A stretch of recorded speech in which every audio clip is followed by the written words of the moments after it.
रूसी हमले के बाद यूक्रेन के राष्ट्रपति वोलोडिमिर जेलेंस्की बेबस नजर आ रहे हैं। दूसरी तरफ यूएस के राष्ट्रपति बाइडेन ने भी हाथ खड़े कर दिए हैं। इस पर जेलेंस्की ने कहा कि रूस से लड़ाई में उनको अकेले छोड़ दिया गया है। उन्होंने दावा किया है कि रूसी हमले में यूक्रेन के 137 लोगों की मौत हो गई है, वहीं 316 जख्मी हैं। इधर यूक्रेन रूस के खिलाफ जंग लड़ने के लिए सेना को एकजुट भी कर रहा है। वहीं यूक्रेन ने रूसी सैनिकों से लड़ने के लिए आम नागरिकों को भी हथियार दिए हैं। सूचना के मुताबिक करीब 10,000 असोल्ट राइफल्स आम लोगों को दी गई हैं। यूक्रेन का दावा है कि अब तक 5 रूसी जेट फाइटर मार गिराए गए हैं।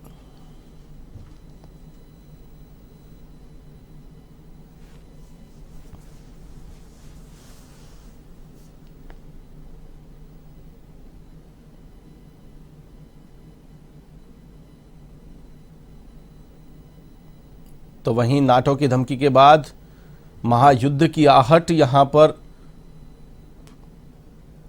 आपको बता दें कि संकट के चलते यूक्रेन ने 18 से 60 वर्ष के पुरुषों को देश छोड़ने पर रोक लगा दी है। तो वहीं दहशत के चलते लोग जान बचाकर भागते नजर आ रहे हैं। यूक्रेन के मुताबिक अब तक 137 लोगों की जान जा चुकी है।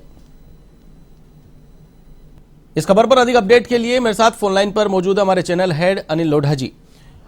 अनिल सर, जिस प्रकार के हालात आप देख पा रहे हैं, जिस प्रकार की स्थिति बन गई है, महायुद्ध की आहट तो नहीं कहीं?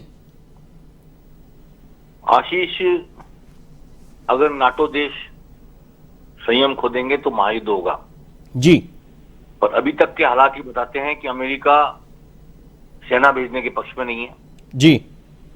कोई भी देश अपने सैनिकों को मौत के मुंह में भेजने के पक्ष में नहीं है जी। इसलिए अगर सैनिक हस्तक्षेप नहीं होता है नाटो देशों की तरफ से तो मेरी समझ में यूक्रेन की पराजय भी निश्चित है, रूस की विजय भी निश्चित है और तीसरे विश्व युद्ध को हम होने से रोक पाएंगे जी। लेकिन दुनिया में एक theory of self determination of nation है, राष्ट्रों के आत्मनिर्णय का सिद्धांत जी।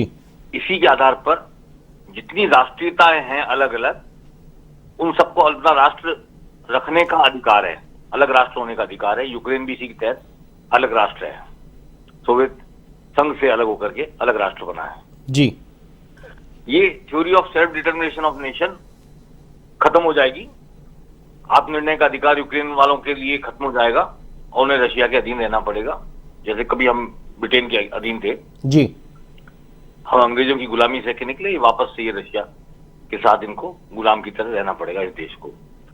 जैसे कभी चेकोस्लोवाकिया में रूस ने सेना भेजी थी और अपना एक तरह से उपनिवेश बना लिया था, अपनी पसंद की सरकार, अपनी तय करने वाली सरकार रखी थी। ऐसी सरकार या तो वो बना लेगा या अपना एक प्रोविंस बना लेगा इसको।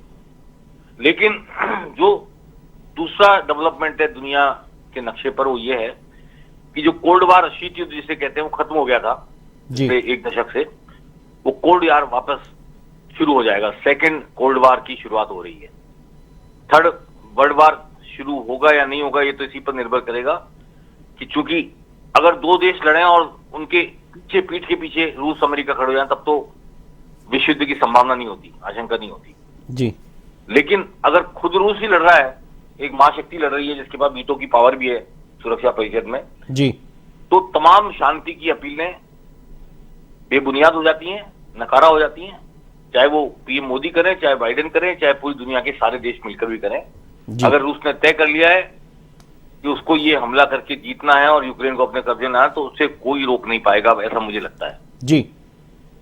ऐसे में बहुत सारे लोग सामरिक शक्ति के मामले में इस बात को नहीं जानते हैं कि रशिया के पास इतने परमाणु बम है जितने अमेरिका, ब्रिटेन, फ्रांस, जर्मनी सबके पास मिलाकर के भी नहीं है।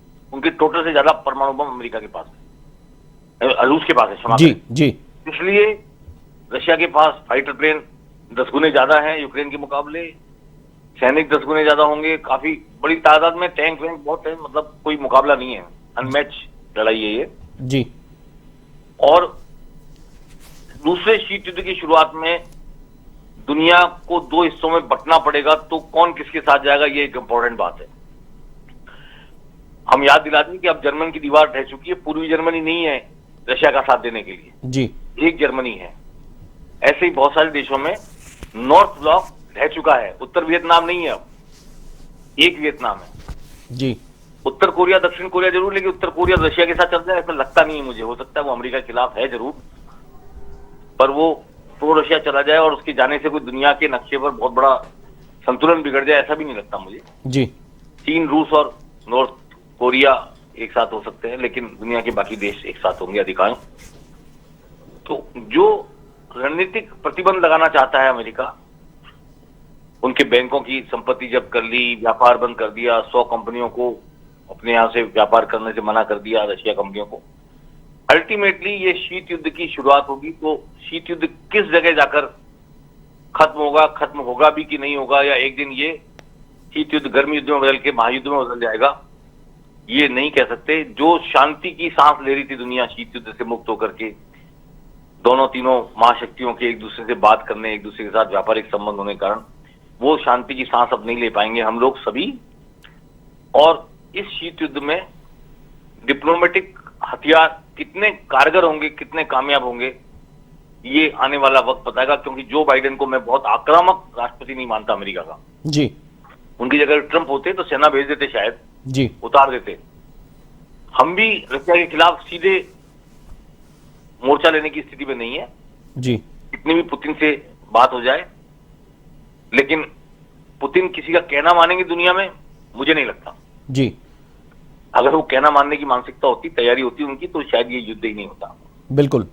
तो ये जो फ्रस्ट्रेशन है उनमें सोवियत संघ के विघटित होने के बाद, उनको लगता है कि अमेरिका ने इस विघटन को कराया, वापस से दुनिया का सबसे बड़ा देश और सबसे बड़ी महाशक्ति बनने का सपना पुतिन देख रहे हैं। जी उसके साथ ही दुनिया में दूसरे शीत युद्ध की शुरुआत हो चुकी है। बिल्कुल। दिल्ली में जिस प्रकार से यूक्रेन के राजनयिक ने अपील की मोदी से कि सामने आए और रूस के राष्ट्रपति से बातचीत करें, मामले को सुलझाएं, नहीं तो बर्बाद हो जाएंगे, ये तमाम बातें उन्होंने रखी है। ऐसे में द्वंद्व में कहीं ना कहीं भारत की स्थिति, और क्या साइड इफेक्ट आप भारत में देखते हैं यूक्रेन का ये जो युद्ध है, इस युद्ध के क्या साइड इफेक्ट्स आगे आने वाले समय में भारत के सामने आने वाले हैं? भारत ऐसा देश है जो अमेरिका और रूस दोनों से सामरिक हथियार खरीदता है जी, दोनों को खुश रखने की कोशिश करता है और दोनों के साथ मिलकर चलने की कोशिश करता है। लेकिन इस शीत युद्ध में भारत को आज नहीं तो कल अमेरिका का दबाव झेलना पड़ेगा। अमेरिका इस बात का दबाव देगा कि वो रशिया के साथ अपने संबंध प्रतिबंधित करे, लिमिटेड करे, सीमित करे, मर्यादित करे। और इस दबाव में आने के बाद भारत की सरकार क्या करेगी, ये देखने वाली बात होगी। हमारी विदेश नीति की अग्नि परीक्षा होगी जी। और दोनों को खुश रखने की कोशिश हम ज्यादा समय तक नहीं कर पाएंगे अगर ये शीत युद्ध चला तो। जी हमारे भारतीय वहां फंसे हुए हैं, राजस्थान के बहुत सारे लोग वहां फंसे हुए हैं, बच्चे 3-1000 बच्चे फंसे हुए हैं, इन सबको निकाल के लाना पहली प्राथमिकता होनी चाहिए हमारी। सबसे पहले रशिया से बात करके कोशिश करनी चाहिए कि सेफ पैसेज मिले जी, हमारे हवाई जहाज उतरे या कोई ऐसा रास्ता बताए रशिया की सेना कि भारत के लोग निकल के भाग आ जाए जी। उसके बाद आगे कोई बात करनी चाहिए। जी बिल्कुल। जिस प्रकार से देखा गया युद्ध की शुरुआत हो गई, उसके साथ ही सेंसेक्स धड़ाम से गिर गया, पेट्रोल डीजल की कीमतों में भी आग लग सकती है, आपका अनुमान क्या कहता है?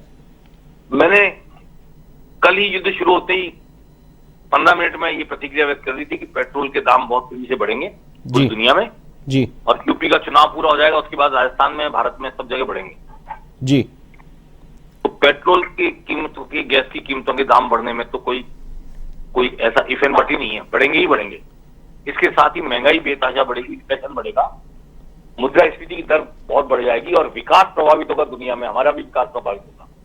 सारे बजटीय अनुमान फेल हो जाएंगे, राजस्थान सरकार क्यों, केंद्र सरकार क्यों, दुनिया के और देशों क्यों, क्योंकि ये कॉस्ट ऑफ प्रोडक्शन बढ़ जाएगी जी, कॉस्ट ऑफ डेवलपमेंट बढ़ जाएगी, कॉस्ट ऑफ लिविंग बढ़ जाएगी।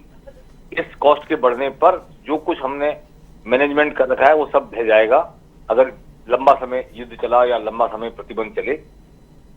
जहां तक सेंसेक्स पे धड़ाम होने का सवाल है, दुनिया की इतनी बड़ी घटना हुई है तो सेंसेक्स को गिरना ही था जी। अब सेंसेक्स का वापस उठना भी शांति स्थापना होने पर निर्भर करता है जी। अगर रूस जीतता हुआ देश होकर के यूक्रेन समर्पण कर देता है या जीत जाता है रूस यूक्रेन को, तो वापस सेंसेक्स नॉर्मलसी की तरफ लौट सकता है।